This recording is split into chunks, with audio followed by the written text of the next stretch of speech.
지난 주간에 제 페이스북에 영상 하나 떠올랐고요. 그것이 제 시선을 붙들었습니다. 분위기를 보아하니 초등학교쯤이 아닌가 생각하는데요. 이렇게 되어 있습니다. 한 클래스에서 세계 7대 불가사의를 선정했는데 만장일치는 아니지만 그럭저럭 다음과 같은 리스트가 준비되었답니다. 그랜드 캐넌, 그리고 만리장성, 파나마 운하, 타지마할, 엠파이어 스테이트 빌딩, 이집트의 피라미드, 성 베드로 대성당. 그 목록이 다 정리된 후에 선생님은 아직도 끙끙대고 있는 여학생 하나를 발견하여 다가가 묻습니다. 고르는 게 힘들면 좀 도와줄까? 빨개진 얼굴로 소녀가 대답합니다. 불가사의가 하도 많아 다 적을 수가 없어요. 괜찮아, 선생님이 말합니다. 지금까지 적은 걸 한번 읽어보렴. 우리가 도와줄게. 아이가 쑥스러워하며 읽기 시작했습니다. 제가 생각하는 세계 7대 불가사의는요, 느끼는 것, 만지는 것, 보는 것, 듣는 것, 맛보는 것, 웃는 것, 사랑하는 것입니다. 그 아이의 발표 후에 교실은 쥐죽은 듯이 고요해졌습니다. 저와 여러분이 매일매일 너무도 당연시하게 여기는 것들, 그것이 바로 진정한 불가사의였다는 거죠. 진정 놀랍고 경이로운 것 너무 많죠. 여러분, 느끼는 것, 여러분 이게 말이 됩니까? 보는 것, 여러분 이게 불가사의 아니겠습니까? 듣는 것, 맛보는 것, 웃는 것, 사랑하는 것. 이 여학생의 그 불가사의의 리스트는 분주한 세파로 정신이 팔려있는 저와 여러분들의 가려진 눈을 띄워줍니다. 맞습니다, 여러분. 이 세상은 온갖 놀라운 것들로 가득 차 있습니다. 그리고 그것들 중에 오늘 우리는 그 중에 그것들보다 훨씬 더 놀라운 가장 큰 불가사의 하나를 주목합니다. 그것은 바로 시간과 공간을 창조하신 조물주께서 미물보다 못한 나를 구원하기 위하여 한 시간과 공간과 한 민족과 한 문화와 한 언어와 한 아기에게로 성육신하셨다는 이 성탄의 기적입니다. 생각하면 생각할수록 여러분 이게 너무 놀라워 말이 되지 않아요. 이해가 되지 않아요. 그래서 우리는 이 놀라운 성탄의 기적을 보며 놀라고 박수치고 찬양하고 영광을 돌리는 거예요. 할렐루야.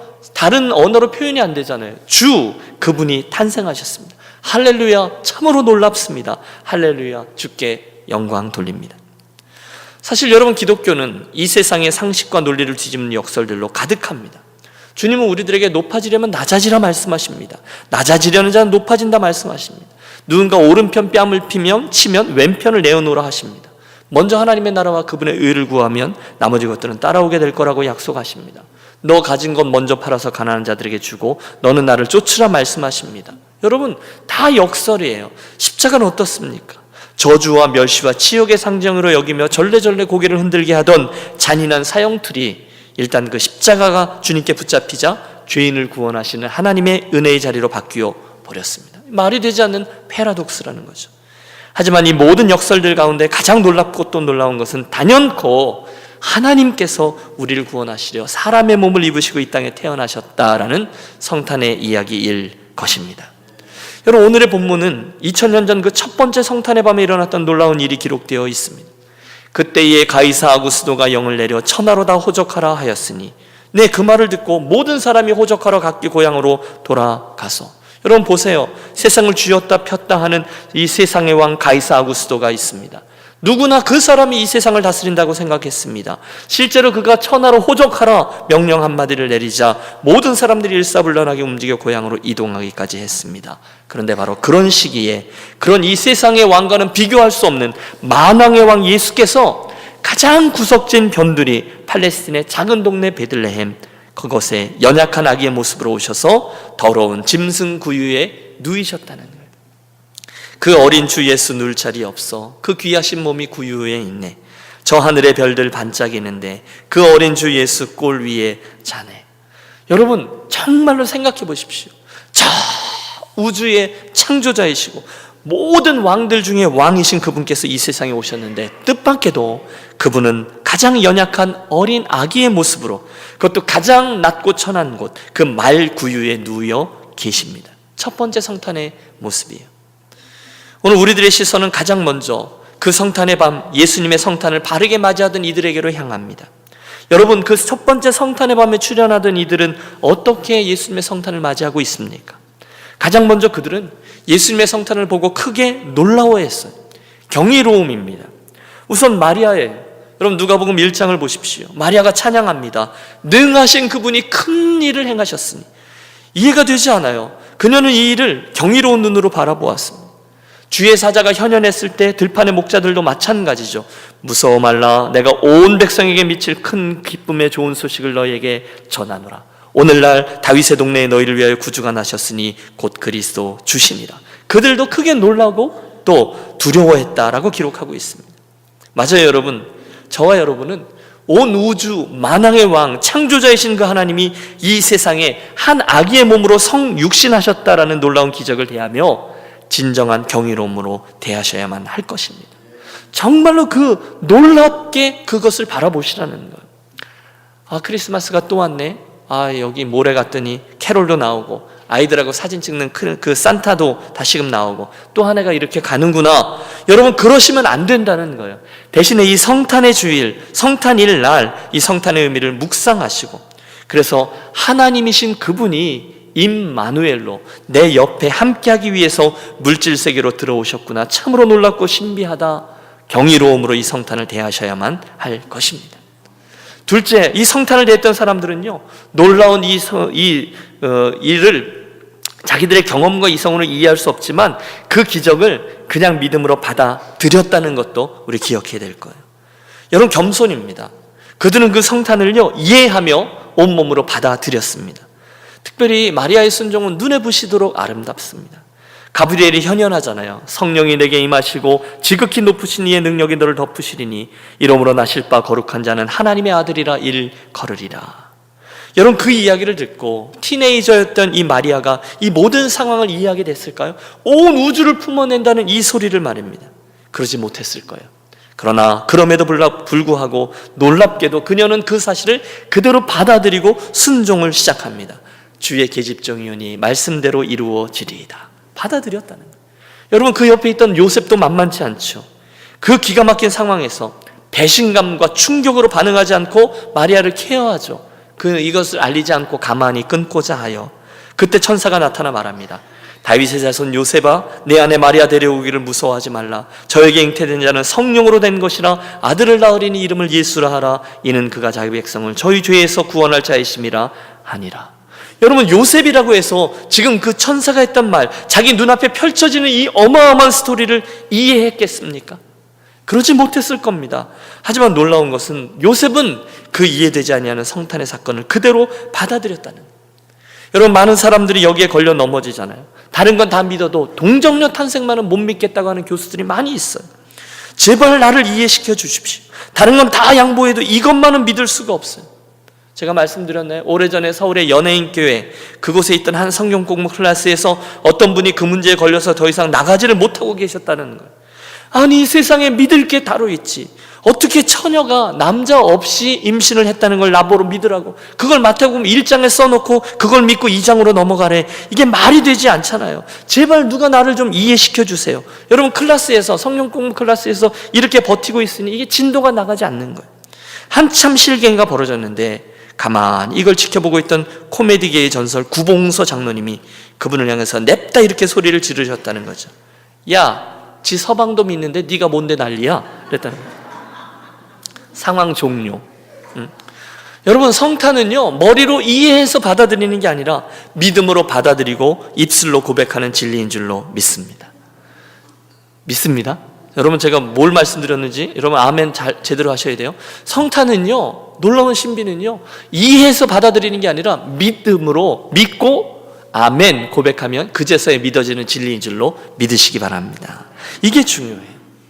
셋째, 성탄을 맞았던 사람들은 결국 그 주인공, 성탄의 주인공 예수님을 찬양하고 경배할 수밖에 없었어요. 이해는 되지 않아요. 그러나 그분이 말씀하시니 그러려니 하고 믿음으로 받아들일 때 우리는 이 성탄을 보면서 자연스럽게 하는 반응이죠. 찬양과 경배입니다.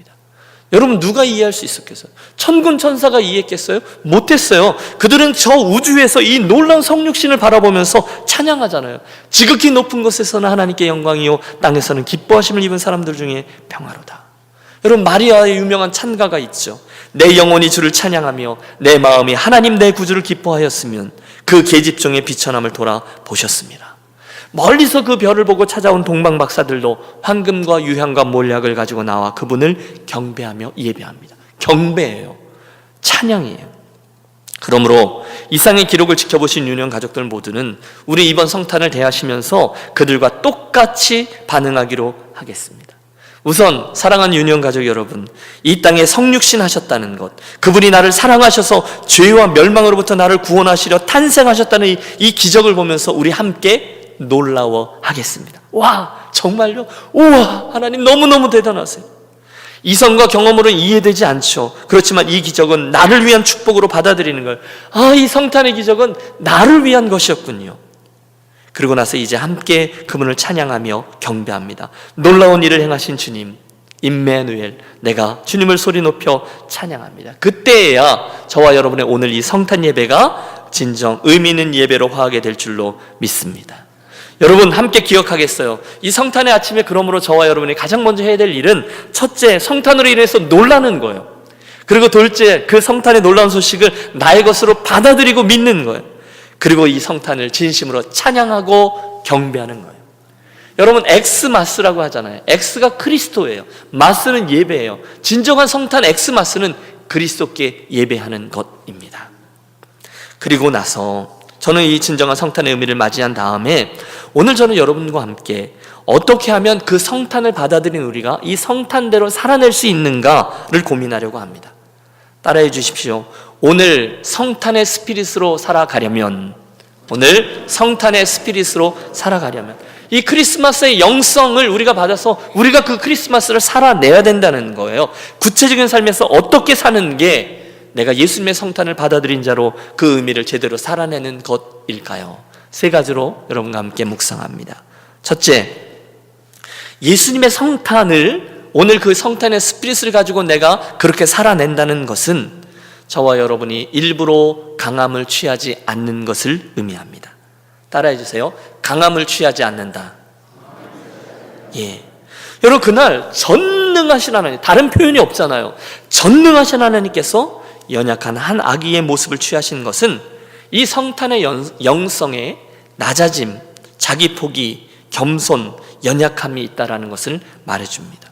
여러분, 성탄 그러면 우리가 그분의 연약함을 기억해야 되는 거예요. 일부러 강함을 취하지 않는 거예요. 일부러 몸에 힘을 빼는 거예요. 좀 더 적극적으로 강함 대신에 약함을 취하는 거예요. 여러분, 이게 쉽지 않아요. 예수님 때문에 누가 때리면 맞는 거예요. 누가 조롱하면 당하는 거예요. 이해가 되지 않고 억울해도 예하고 고개를 숙이는 거예요. 십자가에 누군가가 나를 못 박으면 못 박혀주는 거예요. 그게 오늘 성탄을 살아내는 영성이라는 거예요. 누가 뭐라고 한마디 한 걸 갖고 빽 하는 게 아니라 그 말을 듣고, 예, 제가 그런 이야기를 들어도 맞죠, 고개를 숙이는 거예요. 그래서 예수 믿는 것은 결코 만만치 않습니다. 또 여러분, 그래서 예수 믿는 사람은 절대로 싸납지 않습니다. 물론 여러분, 지금 이런 이야기를 들으면 가슴이 답답해지는 분도 계실 겁니다. 아니, 지금이 어떤 세상인데 일부러 강함을 취하지 말라고요? 목사님, 생존 경쟁 모르십니까? 밟지 않으면요, 밟혀요. 항변하고 싶습니다. 맞습니다. 여러분, 이게 쉽지 않아요. 지난 주간에 뉴스에 나왔죠.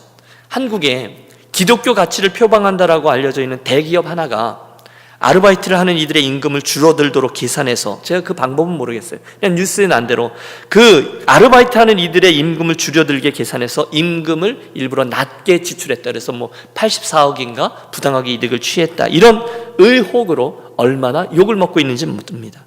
온라인은 여러분 잔인하잖아요. 그래서 이제 그 기업을 아예 개독교 기업 이래가지고 불매운동을 하자고 난리도 아닙니다. 물론 여러분, 저는 사업을 하는 사람이 아니라서 그 사정을 잘 모릅니다. 현행 법상 어떻게 되어 있는지, 그 사업을 하기 위한 원칙과 계산하는 임금 계산, 그걸 어떻게 하는지, 또 그게 그렇게나 비난을 받을 만한 일인지 아닌지 저는 잘 모르겠어요. 또 여러분, 현행 법상 법망을 그들이 얼마나 어겼겠어요. 또 몇몇 사람들의 사정을 봐주면서 적용하다 보면 그 큰 회사를 운영하는 게 그게 어떻게 쉽지 않겠죠. 원칙도 있고 내규도 있고 아마 복잡한 뭐가 있을 거예요. 그러나 제가 지적하는 것 한 가지는 그 기사에 함께 떠 있는 그 회사의 경영 이념이에요. 기독교 기업이라는 거예요. 그래서 아예 인터넷에 썼어요. 떠 있어요. 나눔, 바름, 자람, 섬김. 그러니까 자기네 회사는 나눔, 바름, 자람, 섬김 이렇게 돼 있다는 거예요. 하지만 막상 그 원칙을 적용하는 방식은 그 기독교적인 가치와 조금 다르게 우리들에게 느껴지더라는 거예요.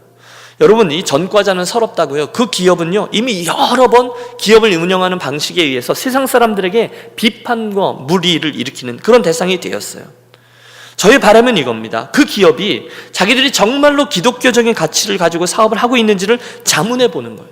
세상 사람들이 기대하는 것만큼의 수준이라도 제대로, 아니 그것 이상으로 더 낮아지고 더 바르게 더 나눔을 실천하고 더 섬기고 그러기를 바라는 거예요. 그냥 세상 사람들이 바라볼 때 똑같이 그 기업의 이윤을 창출하는 데 중요한 목적이 있다면 차라리 기독교 기업이라고 말을 하지 말던지 그냥 기업만 경영하든지 그랬으면 좋겠다는 거예요. 왜냐하면 예수님의 이름이 본의 아니게 자기들은 잘한다고 하는데 훨씬 더 사람들의 기대치가 높아서 그런 거 아닐까요? 성탄의 의미는 상식과 반대에 있는 거예요. 얼마든지 강할 수 있지만 일부러 강함을 취하지 않습니다. 주님이 그러셨죠. 당신은 일부러 강함을 취할 수 있는데 취하지 않으셨어요. 기억하십시오. 예수 믿는 건 결코 감상적이지 않아요. 오히려 엄청난 의지와 노력이 필요합니다. 여러분 삶의 구체적인 장에 가지고 가보세요. 일부러 강함을 취하지 않는 거예요. 여러분 도대체 이런 정신 나간 태도가 어디 있습니까? 그런데 그게 성탄의 스피릿이라는 거예요. 수년 전에 제가 살고 있던 동네에 H마트가 새로 들어왔습니다. 여러분 없었던 H마트 매장이 새로 생겼으니 엄청나게 사람들이 몰려들었어요. 그 몰 전체가 살아버렸어요. 그러자 교회들도 바빠졌습니다. 서로들 앞다투어서 그 H마트 앞에 설교 CD들, 주보, 전도지 이런 거 막 갖다 놓기 시작한 거예요. 제가 섬기던 교회도 나름대로 박스도 만들어 놓고 그래서 그렇게 갖다 놨어요. 문제는 며칠 지나지 않아서 이 매장에서 그 교회 광고나 설교 CD 이런 게 지저분해 보인다고 싹 다 치워버리는 거예요. 그분들 편에서는 나름대로 이렇게 좀 애로사항이 있지 않았겠어요? 가게 앞을 좀 깨끗이 정리해야 되겠다 이런 의도에서 그랬는데 여러분 교회들에서 볼 때는 이게 썩 기분이 나쁜 겁니다. 저도 속에서 막 뿔따구가 난 거예요. 이민사회에서 교회들을 무시하면 재미없을 텐데 물어도 보지 않고 그걸 싹 치워버려? 이거 한번 불매운동을 벌여봐? 여러분 목사도 별거 없어요. 예? 그런 상황을 만나면 별것 아닌 것 같지만 내가 그 교회 목사인데 별것 아닌 힘이라도 한번 과시해보고 싶은 거예요. 이 도시에서 교회들 한번 교회 연합회 모여서 교인들 숫자를 합하면 어마어마한데 이거 본때를 한번 보여줘 말어? 여러분 그래서 제가 어떻게 했을 것 같습니까? 안 했죠. 예. 당연히 안 했죠. 그건 예수님의 방법이 아니거든요. 예수님의 방식은요 연약함과 낮아짐의 십자가이지 자기의 힘을 과시하는 십자군이 아니에요. 십자군 전쟁은 잘못된 거예요. 힘을 과시하는 거는 맞지 않아요. 2000년 전에 그 성탄의 첫 번째 날 예수님 충분히 취할 수 있는데 일부러 그러지 않으셨잖아요. 그 증거가 바로 당시 세계의 중심지인 로마의 왕궁이나 헤롯 왕궁이 아니라 이스라엘의 중심지였던 성전이 아니라 팔레스틴 변방의 어딘가 저 베들레헴의 시골집을 택하셨다는 거예요. 당신은 얼마든지 취할 수 있었던 천군 천사들 가운데 등장하는 메시아의 모습을 취하지 않으셨어요. 대신에 당신은 먼지 펄펄 나는 시골 동네에 자기가 누울 자리 하나, 자기가 거할 방 한 칸을 주장하지 않으시고 그 마국간에 가장 연약한 아기의 모습으로 자리하셨습니다. 저는 이게 성탄의 스피릿이라고 확신합니다. 연약함입니다. 일부러 강함을 취하지 않는 겁니다. 자기 포기입니다. 그리고 스스로의 약함을 취했습니다. 여러분 그게 성탄의 영성입니다. 그게 오늘 우리가 따라서 취해야 될 그리스도인의 크리스마스의 영성이에요. 겸손, 온유, 약함, 권리 포기, 성냄 포기, 자기 부정. 빌립보서는 우리에게 계속해서 강변합니다. 너희 안에 이 마음을 품으라 곧 그리스도 예수의 마음이니 그는 근본 하나님의 본체시나 하나님과 동등됨을 취할 것으로 여기지 아니하시고 오히려 자기를 비어 종의 형체를 가져 사람들과 같이 되었고 사람의 모양으로 나타나셨으며 자기를 낮추시고 이해가 되시죠? 죽기까지 복종하셨으니 곧 십자가에 죽으심이라. 당신은 당신 손에 잡을 수 있는 무엇 하나를 놓고 다른 걸 잡으셨잖아요. 그날 밤 주님은 하늘의 영광을 놓으셨잖아요. 그리고 이 땅에 잃어버려진 영혼 저와 여러분을 잡으셨잖아요. 그분은 당신의 생명을 놓으셨잖아요. 그리고 제 생명을 잡으셨잖아요. 그가 찔림은 우리의 허물을 인하며 그가 상함은 우리의 죄악을 인하며 그가 징계를 받음으로 우리가 나음을 입고 우리가 평화를 누리고 그가 채찍에 맞음으로 우리가 나음을 입었도다. 주님이 자기를 놓으심으로 우리의 허물이 쌓임을 입었습니다. 그분이 자기를 놓아 상하심으로 우리가 죄 용서의 은혜를 얻죠. 그분이 징계를 받음으로 저와 여러분이 하나님과 화평함을 얻었습니다. 그분이 채찍에 맞음으로 우리가 나음과 회복을 얻었습니다. 여러분, 이게 바로 우리가 그날 예수님의 성탄에서 배우는 그분의 영성인 거죠. 오늘 그분의 성탄을 바로 살아가기 원하십니까? 그렇다면 오늘 저와 여러분 삶의 장에서 취할 수 있는 강함을, 권리를 취하지 마시고 겸손으로 행해 보시기를 권합니다. 여러분, 혹시 직장에서 상사의 위치에 자리하셨습니까? 비즈니스의 오너이십니까? 나보다 약한 배우자를 가지고 계십니까? 또 교회에서 직분을 맡으셨습니까? 그렇다면 저와 여러분이 그것들에게서 취할 수 있는 강함이 있어요. 마땅히 내가 취할 수 있는 권리가 있어요. 그러나 그 강함을 내려놓아 보십시오. 우리는 금방 성탄의 주이신 예수님의 심정이 무엇인지 이해할 수 있는 그분의 친구가 되어집니다. 따라해 주세요. 강함을 취하지 마십시오. 약함을 취하십시오. 예. 둘째, 오늘의 성탄을 살아간다는 것의 현재적인 의미는요, 한 걸음 더 나아가 나에게 있는 그 약함을 즐거워하고 자랑하는 것입니다. 이것 따라해 주세요. 약함을 자랑하라. 그리스도인이 누굽니까? 나에게 있는 그 약함을 자랑하는 사람이라는 거예요. 그게 성탄의 의미예요. 성탄에는요, 그 약함의 비밀을 알고 그 약함을 즐거워했던 사람들이 여럿 나옵니다. 그 중에 사도 바울이 있잖아요. 그가 외치죠. 내가 약할 그때에 곧 강함이라. 여러분, 이 신비를 우리가 알게 되기를 축복합니다. 엄청난 역설이에요. 나의 약할 그때에 내가 강함이라는 거예요. 자기의 약함을 즐거워했어요. 그는 자기의 약함을 자랑했어요. 이유는 역설이죠. 자기가 약해졌을 때 하나님이 그의 강함이 되어주신다는 것을 알았기 때문이에요. 주님은 그에게 육체의 가시 하나를 놔두셨죠. 빼주지 않으세요. 대신 말씀하세요. 내 은혜가 내게 족하도다. 여러분, 바울이 어찌 그걸 이해했겠습니까? 약간 서운했던 것 같아요. 왜? 자기가 기도하면 사람들이 다 낫거든요. 자기가 기도하면 귀신이 쫓아나고 병자가 일어나요. 그러나 자기 육체의 약한 그 가시를 위해서 기도하면 하나님이 안 들어주세요. 내 은혜가 내게 족하도다. 하지만 먼 훗날 그가 이해하고 고백하게 되죠. 오히려 그것이 내게 유익이었다라고 말입니다. 왜요? 그 연약함이 자기로 하여금 자고하지 아니하고 더욱더 하나님을 의지하게끔 해 주었다는 거죠. 그래서 그는 그의 연약함을 자랑하며 살아요. 이스라엘의 용사였던 사사들의 약함을 보면 이 진리는 더 선명히 드러납니다. 오른손을 쓰지 못하던 자 에훗, 하지만 그래서 하나님이 저희 오른손이 되어주시죠. 서자 출신으로 변방에서 일평생 씨름하던 입다의 그 낮은 출신 성분, 그것도 사사됨에 크게 일조합니다. 드보라의 여인됨 똑같습니다. 그들의 연약함은 하나님의 강함이 드러나는 축복의 통로였다는 거예요. 오늘 이 성탄의 신비가 그겁니다. 여러분, 사탄이 알았겠어요? 또 사탄이 그걸 갖고 얼마나 긴장을 했겠어요? 연약함 중에 임하신 아기 예수. 하지만 그 약함 중에, 그 너무도 자그만 아기 신생아, 그의 약함 중에는 온 우주를 구원하고자 남을 하나님의 강함이 숨기워져 있었습니다. 성탄을 대하던 마리아의 찬양을 기억하시죠? 주의 계집종이 오니 자기의 연약함을 인정합니다. 그 약함 속에서도 그녀는 자유를 누렸어요. 나는 잘 모르지만, 어떻게 될지 모르지만 그분이 그렇다고 말씀하시니, 그분이 하나님이시니 뭐 어련히 알아서 하시겠어. 자기의 약함을 고민하지 않아요. 즐거워합니다. 요셉도 그 상황에서 얼마든지 자기의 강함과 권리를 주장할 수 있었어요. 어디 정혼한 여자가 나도 모르는 사이에 아기를 가져? 여러분, 요셉이 입만 열면 그날로 마리아의 인생은 끝입니다. 하지만 그는 그 권리를 주장하지 않았습니다. 강함을 취하지 않고 약함을 취합니다. 그때 저는 하나님의 우주적인 드라마가 이 땅에 임하는 축복의 통로가 되었습니다. 여러분, 오늘 저와 여러분이 성탄의 스피릿으로 살아간다는 것은 그러므로 우리의 연약함을 즐기고 사랑하고 자랑하는 것입니다. 하지만 여기서 우리가 한 가지 유념해야 될 점이 있습니다. 그것은 우리가 이 일부러 연약함을 취하는 것을 천박한 처세술로 전락시켜서는 안 된다는 것입니다. 더 높아지기 위해서, 더 큰 성취를 얻기 위해서 교묘에 낮아지는 것처럼 거짓을 행해서는 안 된다는 거예요. 물론 사람은 속을 수 있습니다. 심지어 나도 내가 꽤 괜찮은 그리스도인을 생각할 수 있습니다. 하지만 하나님은 안 속으십니다. 그래서 하나님은 그분의 도우심을 얻어서 더 큰 무엇인가를 얻기 위해서, 더 큰 성취를 얻기 위해서 그런 흑심을 품고 강함을 포기하는 척하는 것을 하나님은 가짜라고 금방이 아신다는 거죠. 그럼 우리 편에서 어떻게 약함을 취해야 될까요? 어떻게 포기하는 것이 주님을 기쁘시게 해드리는 일일까요? 마태복음 10장 39절에 그 해답이 나와 있죠. 자기 목숨을 얻는 자는 잃을 것이요 나를 위하여 자기 목숨을 잃는 자는 얻으리라. 자기를 위해서 한 포기는 안 된다는 거예요. 대신 그분을 위해서 내려놓는 것이 의미 있다는 거죠.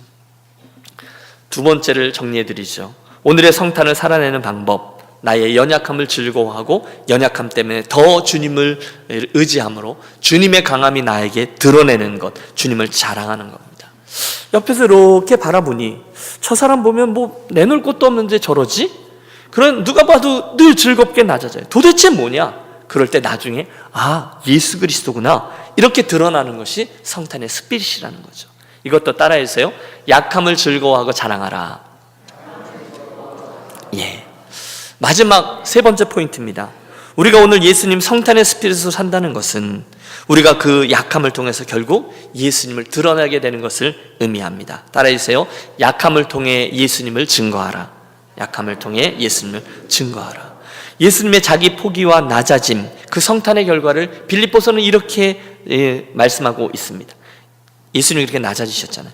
이러므로 하나님이 그를 지극히 높여 모든 이름 위에 뛰어난 이름을 주사 하늘에 있는 자들과 땅에 있는 자들과 땅 아래에 있는 자들로 모든 무릎을 예수의 이름에 꿇게 하시고 모든 입으로 예수 그리스도를 주라 시인하여 하나님 아버지께 영광을 돌리게 하라 하셨느니라. 여러분, 예수께서 친히 약함을 택하셔서 성육신하셨을 때 하나님이 그분을 높이셨다는 거예요. 결국 하나님은 만물로 하여금 그분의 이름을 시인케 하셨습니다. 결국 그분의 성탄은 당신 구원의 역사를 온 세상에 증거하는 복된 도구가 되었습니다. 여러분, 그날 성탄의 영성을 그대로 취했던 이들의 면면을 살펴보세요.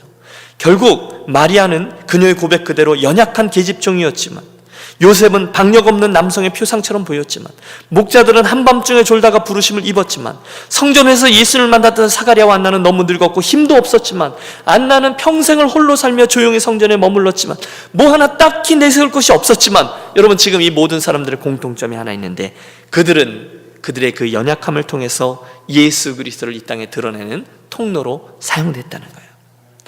여러분, 저와 여러분은 이 성탄을 통해서 놀라운 하나님의 구원함의 그 은혜를 입었습니다. 그러나 여러분, 우리들의 그 구원이 결국 무엇을 위한 구원인가까지도 우리가 유념해야 된다고 자주 말씀드리죠. 무엇으로부터의 구원인가도 중요하지만 무엇을 위한 구원인가도 똑같이 중요하다는 거예요. 아니, 우리는 이미 그 답을 알죠. 누가복음 4장 예수님의 선언, 주의 성령이 내게 임하였으니 이는 가난한 자에게 복음을 전하게 하시려고 내게 기름을 부으시고 나를 보내사 포로된 자에게 자유를, 눈먼 자에게 다시 보게 함을 전파하며 눌린 자를 자유롭게 하고 주의 은혜의 해를 전파하게 하려 하심이라. 여러분, 이게 예수님의 원하신 일이에요. 함께 기억하겠습니다. 예수님의 성탄은 단순히 우리를 죄와 사망에서 구원해 주기 위해서 주어진 것뿐이 아니라 그런 우리를 건지셔서 결국 우리를 통해 구원의 소식을 다른 이들에게 전달하고자 하기 위해서 주어진 것임을 똑같이 기억해야만 할 것입니다. 그게 성탄을 맞는 우리들의 바른 정체성인 거죠. 몇 주 전에 미성대학교 후원의 밤에 참석했다가 감명 깊게 들었던 스토리가 하나 있습니다. 서울의 세브란스 병원을 여러분 아실 겁니다. 조선 선교 초기에 미국의 선교사들이 와서 그 가난한 땅, 그 동토의 땅 한국에 세웠던 그 병원 말입니다. 그런데 몇 년 전에 이 세브란스 병원이 너무너무 어렵게 돼서 경영난에 허덕이게 되어서 이 어려움을 극복하기 위해서 연구 용역을 주었다는 거예요. 그래서 용역하는 그분들이 와서 이 도대체 뭐가 문제인가 하고 쫙 리서치를 한 후에 오랜 연구 후에 그들이 제안했던 것은 뜻밖에도 정체성을 찾으라 였다는 거죠. 이 위기를 돌파하려면 세브란스 병원이 도대체 어떤 병원이었는가를 찾아내라는 것이었다는 거죠. 그래서 병원이요, 옛날 자기들이 맨 처음 시작했을 때처럼 가난한 나라의 의료 선교사들을 막 보내고 병원 안에서 찬송가들을 다시금 다 틀고 교수들에게 재정을 대주면서 안식년을 맞으면 연구를 위해서 세계 곳곳으로 보내고 이렇게 변화를 모색했는데 그 결과 서서히 병원이 다시금 바뀌게 되고 후원금도 막 들어오게 되고 해서 병원을 되살리는 데 성공했다는 것입니다. 문제가 뭐냐? 정체성이었다는 거예요. 도대체 세브란스 병원은 왜 있는가? 어떤 병원인가? 그 정체성을 되찾으면서 그들이 자기 자리를 찾았다는 거죠. 그렇다면 여러분, 오늘 이 성탄에 저는 똑같은 제안을 하고 싶습니다. 정체성을 찾는 거예요. 도대체 성탄의 스피릿을 제대로 지닌 그리스도인은 어떤 사람인가? 도대체 성탄의 스피릿으로 이 세상을 살아가고 세워지는 유년교회는 어떤 교회인가? 답은 자명하죠. 성탄의 스피릿을 제대로 살아내고 그 성탄의 주인공인 예수 그리스도를 다른 이들에게 잘 전달하는 존재인 줄로 믿습니다. 사랑하는 여러분, 성탄은요, 너무너무 커다란 역설입니다. 우주적인 역설, 하나님의 파라독스입니다. 그날 예수님은 하늘 영광을 포기하고 대신 우리들의 구원을 붙드셨습니다. 하나님의 역설이 시작되죠. 그분은 생명을 포기하고 죽음을 택하셨지만 그 약함의 능력이 다시금 하나님의 생명으로 당신을 높이셨습니다. 세상의 왕과 권력자들은 그분을 무시했지만 하늘의 천군 천사들은 그분의 영광을 소리 높여 찬양합니다. 성탄은 이 세상 최고의 역설이에요. 우리는 그곳에서 성탄의 신비를 보죠. 그러므로 결론입니다. 오늘 이 아침에 우리가 예수님의 성탄을 그렇게 대하겠습니다. 먼저 예수님의 성탄을 경이로운 눈으로 바라보겠습니다. 그리고 내가 이해할 수 없는 그 놀라운 우주적인 신비를 그대로 믿겠습니다. 믿음으로 받아들이겠습니다. 그리고 우리 입술을 열어 그분을 찬양하겠습니다. 아기 왕이 나셨도다, 왕이 나셨도다.